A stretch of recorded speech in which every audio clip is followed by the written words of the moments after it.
Hello everyone, this is Ritu. Hope you all guys are good. मैं आप लोगों के लिए आज बहुत ज़्यादा इंपॉर्टेंट इन्फॉर्मेशन लेकर आई हूँ, जिसको आप लोग एक चेतावनी या फिर रिमाइंडर के तौर पे ले सकते हैं, खासकर ईडब्ल्यूएस वाले। शायद आप लोग नहीं जानते कि दिल्ली पुलिस कांस्टेबल 2020 की भर्ती पर ईडब्ल्यूएस के ऊपर कोर्ट केस चल रहा है। ये केस था Lalit Kumar versus Union of India organisation. Due to some protocols मैं आपको इस केस के बारे में डिटेल से नहीं बता सकती, लेकिन फिर भी मैं आपको ब्रीफ में इसको समझा देती हूँ, क्योंकि आप लोग मेरे सब्सक्राइबर हैं तो मैं चाहती हूँ कि आप लोग इस चीज को लेकर अवेयर रहें, आप लोगों की जॉब पर कोई बात ना आए, क्योंकि डॉक्यूमेंट वेरिफिकेशन एक ऐसी चीज है जो आप लोगों की करी कराई मेहनत पे पानी फिरवा सकती है। तो पहले मैं आपको ब्रीफ में इस केस के बारे में बता देती हूँ।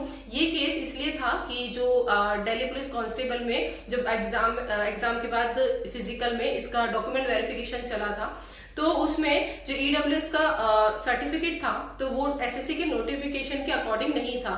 फिर वो चाहे फाइनेंशियल ईयर से कुछ रीजन रहा हो, या फिर कोविड का कोई रीजन रहा हो, या फिर कोई अदर रीजन रहा हो, तो ये सब रीजन थे ईडब्ल्यूएस के सर्टिफिकेट में उस टाइम पर। तो मेरा मोटिव आप लोगों को केवल ये समझाना है कि इस बार एसएससी दिल्ली पुलिस कांस्टेबल का जो डॉक्यूमेंट वेरिफिकेशन होगा उसको काफी स्ट्रिक्टली लेगी। आप लोगों का जो ओबीसी है और ईडब्ल्यूएस है, इनके जो वैलिडिटी होती है उस पर बहुत ज्यादा फोकस करना आप लोग जब आप बनवा रहे हैं। जैसे कि मैंने आप लोगों को पहले ही बताया था कि जो ईडब्ल्यूएस का सर्टिफिकेट होता है वो केवल फाइनेंशियल ईयर का ही होता है। फाइनेंशियल ईयर मतलब होता है कि 31 मार्च तक ही वो आप लोगों का वैलिड रहेगा। फिर चाहे आप उसको जनवरी में बना रहे हो या फिर अगस्त आप 2023 में बना रहे हो, तो ये चीज आप लोग डिसाइड कर लेना कि आपको कब बनवाना है। और मैं आपको ये बोलूंगी कि आपको अभी सारे डॉक्यूमेंट कंप्लीट रखने हैं। जो ईडब्ल्यूएस है वो भी आपको फॉर्म भरने की जो डेट आएगी उससे पहले ही बनवाना है। आपको फॉर्म भरने के बाद आप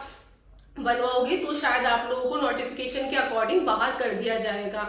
और मैं कहूंगी कि आप लोग एग्जाम को एक बार 2 दिन के लिए छोड़कर पहले अपने डॉक्यूमेंट्स को कंप्लीट करवा दीजिए, जब क्योंकि अगर आप लोग डॉक्यूमेंट में निकल जाएंगे तो आपका एग्जाम देने का कोई फायदा नहीं रहेगा।